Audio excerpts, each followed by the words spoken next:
यस्य स्वयं स्वभावाप्तिरभावे कृष्णकर्मणः तस्मै संज्ञानरूपाय नमोस्तु परमात्मने।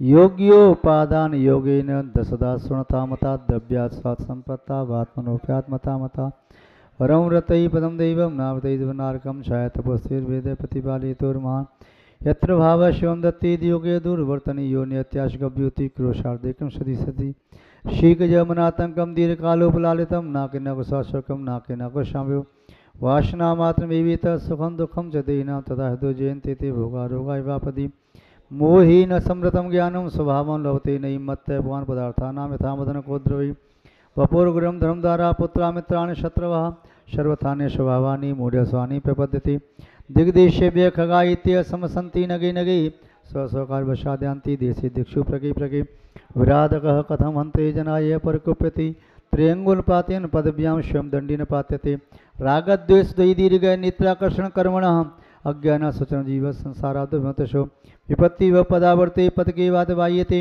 यावत् तद्भवतन्या प्रचुरा विपदा पुरा दुर्जय न सुरक्षेण न स्वरेण धर्मदिना स्वस्थमन जना कोपि जर्वान्वेषर्पिषा विपत्तिमात्मनो मूढ़ परिश्राम्युनिश्यते दह्यमान मृगाकीर्ण वनांतर तरस्वत् आयुर्वेदी शेयोत्कर्षम हेतुम कलश निगम वांछताम धन्नाविष्टम जीता सुतराम धर्म त्यागाय श्रेयसे वित्तम अवित्त संचनोति यः स्वशरीरम सपंकेन स्नाश्यामीति विलंबते आरंभे तापकान प्राप्ता व तृप्ति प्रतिपादकान अंते सुदस्तयान कामान कामम कैशिवते शुद्धि। 1 से लेकर के 17 तक। ऐसे घी निकले उसको जमाना मंथन करना सार्थक होता है, और जिस दूध में से घी न निकले उसको आपने कतक आदि से जमा भी दिया, वह जम गया, उसका मंथन भी किया किंतु घी न निकला तो आपका परिश्रम निष्फल हुआ, व्यर्थ में गया। बालू को पेलने से तेल नहीं निकलता।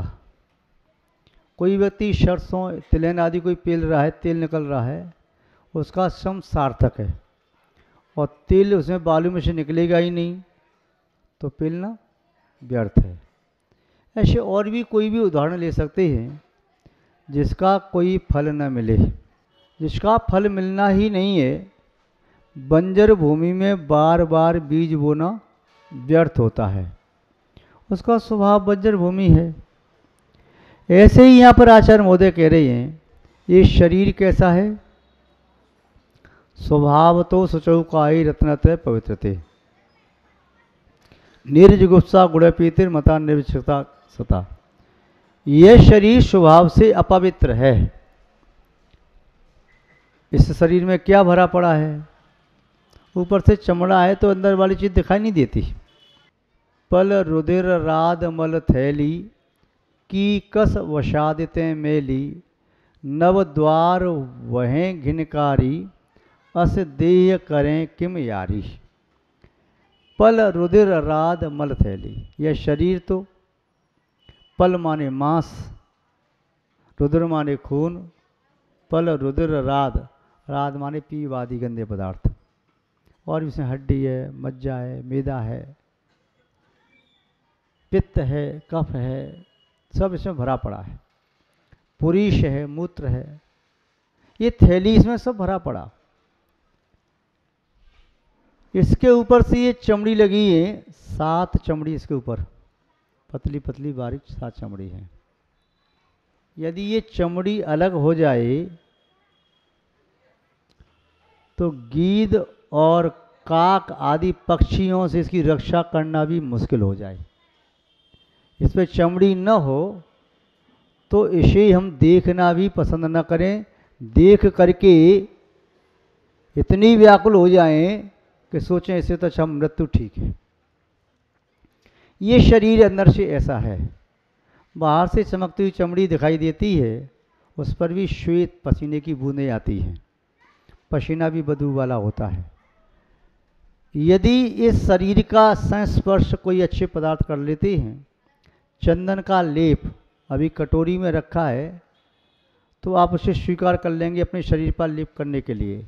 किसी व्यक्ति ने उसे अपने शरीर पर लेप कर लिया, उतार करके तुम्हें दे दिया, तो तुम क्या कहोगे? फेंक दो बाहर, अवश्य नहीं ले सकते। क्यों भैया, क्या हो गया? तुम्हारे शरीर का स्पर्श हो गया, इसलिए अब न चाहिए। फूलों की माला, ताजी माला आए और तुम्हारे गले में कोई डाल दे ताजे गुलाबों की फूलों की माला, तो फूल इतने नहीं खिलेंगे, उससे तुम्हारा चेहरा खिल जाएगा। वही फूलों की माला दूसरे के गले में डाल दी हो, तुम्हारे घर के सेवक के गले में डाल दी, फिर उतार करके उसने अलग कर दी, वही माला सम्मान करने के लिए कोई तुम्हारे गले में डालना चाहिए? हाथ जोड़ दे बस भैया, इस सम्मान से तो सम्मान न करो तो अच्छा है। जैसे घर का काम करने वाले, झाड़ू लगाने वाले, सफाई करने वाले के गले में डाल दी तुमने, उसका शरीर स्पर्शित हो गया, अब उसकी उतरी हुई माला से मेरा सम्मान करोगे? सम्मान कर रहे हो कि अपमान कर रहे हो? ऐसा सम्मान न चाहिए। ये क्या हो गया? माली उसे लेकर के आया, फूलों को बना करके माला गूंथी, तब तो तुमने कुछ नहीं कहा। बोली ये इसने धारण कर ली, शरीर का स्पर्श कर लिया। माली ने धारण नहीं किया था। स्पर्श करके ऐसा कुछ हो जाता है कि हाँ, एक गिलास में दूध रखा था, बहुत अच्छा फेंट के रखा, झाग उसमें आ रही है, शक्कर भी पड़ी है, केसर भी पड़ी है, बादाम भी पड़े हैं, छुआरे भी पड़े, मुनक्का, किस्मत, जो कुछ आप डालते सब पड़े उसमें, और दूध दे करके आपका मन किया इसमें मेरा मिष्ठान है कि मैं दूध ग्रहण कर लूँ, किंतु आपके आने के पहले दूध किसी दूसरे व्यक्ति ने पी लिया। 2 मिनट के लिए बाहर गए, उसने जल्दी में दूध पिया, उसके लिए था नहीं वो दूध, उसने पी लिया जल्दी चोरी से। हुआ क्या, उसे फंदा लगा, तुरंत ही दूध की उल्टी हो गई। वह सब दूध थाली में उसने ले लिया, उल्टी, उसे फिर भर करके गिलास में रख दिया। तब तो लौट करके आया, बोले दूध तुम पी लो। नहीं मालूम है तो अलग बात है, बोले थाली में दूध कैसे लगाया? मुझे उल्टी हो गई थी। कहाँ से? मैंने दूध पहले पी लिया था, क्षमा कर, तुम ही पियो।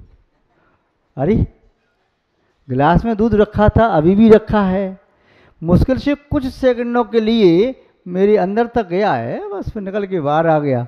इतने में क्या हो गया? बोले जो कुछ होना था सब कुछ हो गया और कुछ बाकी नहीं बचा। बोले फिर तुम भूखे रह जाओगे? बोले भूखे रहना मंजूर है, पर ये झूठन, ये बमन, ये मैं ग्रहण नहीं कर सकता। तो एक क्षण के लिए भी उसका स्पर्श शरीर से हो गया तो अपवित्र हो गया। चाहे केसर है, चंदन है, पुष्प है, माला है, चाहे और भी कोई चीज है, शरीर का स्पर्श पाते ही पवित्र से पवित्र पदार्थ भी अपवित्र हो जाते हैं, फिर उसे कोई ग्रहण नहीं करता। तो ये पदार्थ अपवित्र कैसे हुए?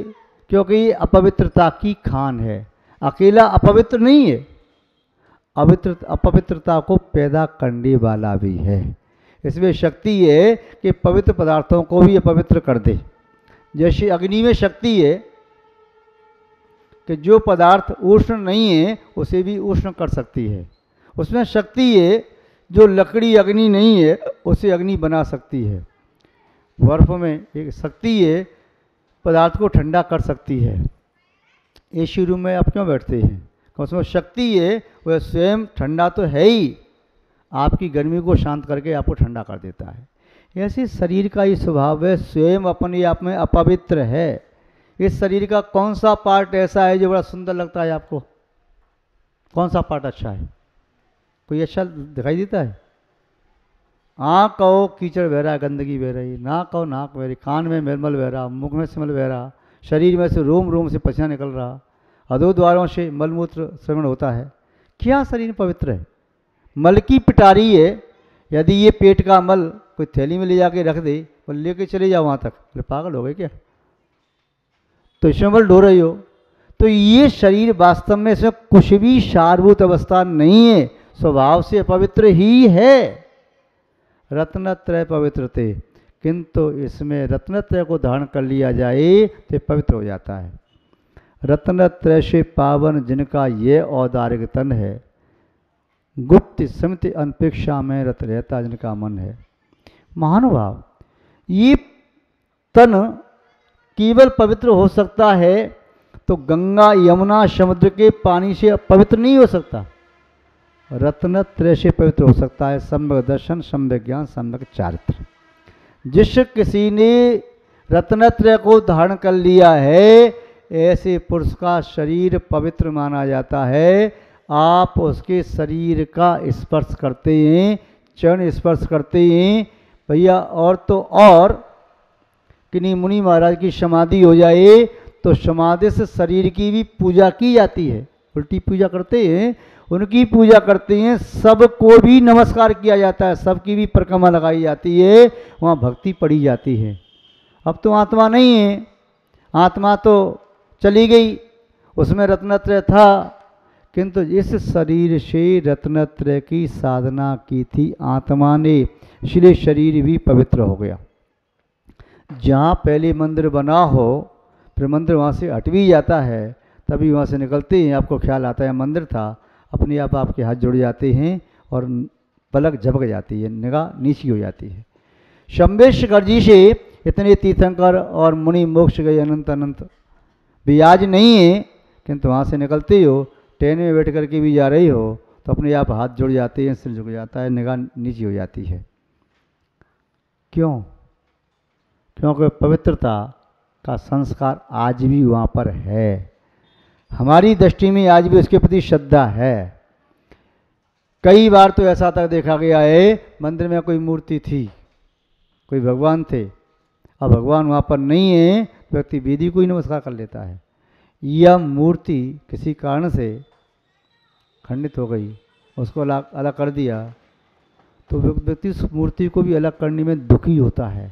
जल प्रवाह कर दो या संग्रहालय में रख दो, तो कहता है नहीं भैया, मुझे तो वो मूर्ति वही लगती है जैसे साक्षात भगवान बैठे हों, वही लगता है। और मूर्ति चली भी गई तभी आंख बंद करके देखता है, वही मूर्ति दिखाई देती है, वही दिखाई देता है। तो संस्कार रहते हैं। ऐसे शरीर है, अपवित्र है, इसे शुद्ध नहीं किया जा सकता, जैसे कोयले को उजला नहीं किया जा सकता। कोयला होई न उजला, 100 मन साबुन खाए। उसके ऊपर एक पंक्ति और है, जैसे कोयले को 100 मन साबुन से भी धोया जाए तभी काला का काला रहता है, ऐसे ही शरीर को गंगा में यमुना में खूब स्नान कराए तभी शरीर पवित्र नहीं होता। कड़वी तुड़वी की तरह से है, स्नान करने से तुबड़ी का कड़वापन नहीं जाता, ऐसे शरीर का अशुद्धपना नहीं जाता। यदि कोई कलश गंदी मिट्टी से बना लिया, जहाँ पर पहले शौचालय था वहाँ से मिट्टी ला करके बना लिया और कलश बन गया, काली मिट्टी थी, वह सूख भी गया और वह सूख करके उसे पका भी लिया, फिर भी वह कलश शौचालय में रखा है, मिट्टी का कलश है, उस कलश को अब कोई भला आदमी अपने उपयोग में नहीं लाएगा, उसका पानी पीना न चाहेगा। वह कहे भैया तो भैया कुछ भी कहो, मुझे इसकी बीज से लेकर के आज तक की बात मालूम है, ये बना कैसे है, ये गंदगी से बना, शौचालय की मिट्टी से बना है, इसमें कुछ नहीं है, शौच के परमाणु में लवसंका के परमाणु में, ये कैसे बना है। अब बनने के उपरांत भी जिस अग्नि में शुद्ध किया, मुझे मालूम है मरघट की अग्नि में से तपाया है, मुझे इसकी सब बात मालूम है। और आज ये रखा भी कहाँ रहा, मुझे मालूम है शौचालय में रखा है, तू धो करके मेरे सामने ले आया और गर्मी में ठंडा पानी करके मुझे पिलाना चाहता है, मैं प्यासा मर जाऊंगा, इसका पानी नहीं पीऊँगा। यही तो बात। जैसे उसे आप शुद्ध नहीं मान सकते, ऐसे ही ये शरीर, इसकी हकीकत मालूम है ये कैसे बना है, माता पिता के रजवीर से बना है, इसे मालूम है कैसे बड़ा हुआ है, पदार्थ खा खा करके ये जब गंदे हो गए पहुँच करके उससे संवर्धित हुआ है, और इसकी अंतदशा भी मालूम है। ये शरीर से क्या कर रही है मुझे मालूम है, भोगों को भोग रही हो, इस पवित्रता कहाँ है। यदि वह मंगल कलश कहीं अच्छे स्थान पर रखा होता, धोखा दे भी जाए, यदि तुम भगवान की पूजा अर्चना कर रही होती तो मान लेते चलो ठीक है, अच्छा भला आदमी होगा, किंतु ऐसे शुद्ध नहीं माना जा सकता। कोयले को सफ़ेद करने का एक उपाय है, कोई उपाय है क्या जिससे कोयला सफ़ेद हो जाए? हाँ, खड़िया में भी मिला दोगे तो खड़िया भी काली हो जाएगी, किंतु जलाने पर वह काला कोयला भी सफ़ेद हो जाएगा, सफ़ेद राख हो जाएगी। ऐसे ही जैसे तपाने से श्याम कोयला धवल हो जाता है, तो तपाने से हमारा शरीर, हमारी आत्मा भी धवल हो जाएगी यदि हम तप को अंगीकार करें तो। 12 प्रकार का तप होता है, उसे अंगीकार करने से शुद्ध हो सकता है, अन्यथा कोई और उपाय नहीं है जिससे इस अपवित्र शरीर को पवित्र किया जा सके। दूसरी बात, ये शरीर कैसा है? क्षण ध्वंसी है। कैसा है?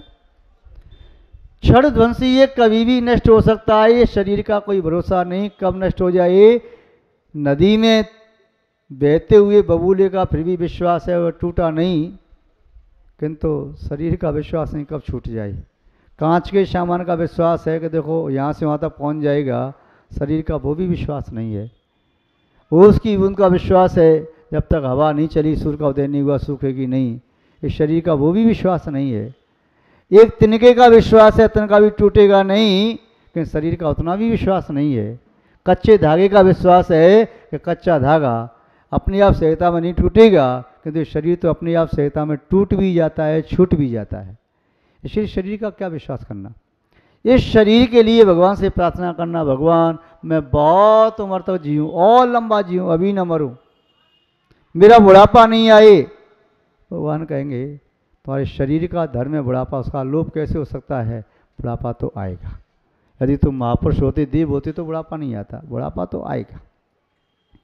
भगवान की पूजा करके तुम ऐसा कोई उल्टा काम नहीं कर सकते जो स्वभाव के खिलाफ हो। उल्टा काम कैसे? कोई माता मंदिर में आकर के, कोई महिला मंदिर में आकर के भगवान से पूजा करे, डेली अर्घ चढ़ाए, सीफल चढ़ाए और कहे भगवान मेरे बाल पक गए, सफ़ेद पड़ गए हैं, ऐसा कुछ कर दो काले हो जाएं, पुनः जैसे जवानी में थे वैसे हो जाएं। हो सकते कि द्वारा से? स्वभाव है जो झड़ गए, आप कहें भगवान ये बाल द्वारा से आ जाएं, आ सकते कि नहीं आ सकते? जो दांत गिर गए ये उठने वाले नहीं है। जो पत्ता वृक्ष से टूट करके उड़ गया और लाख कोशिश कर लो, वह आकर के अब डाली से चिपकने वाला नहीं है।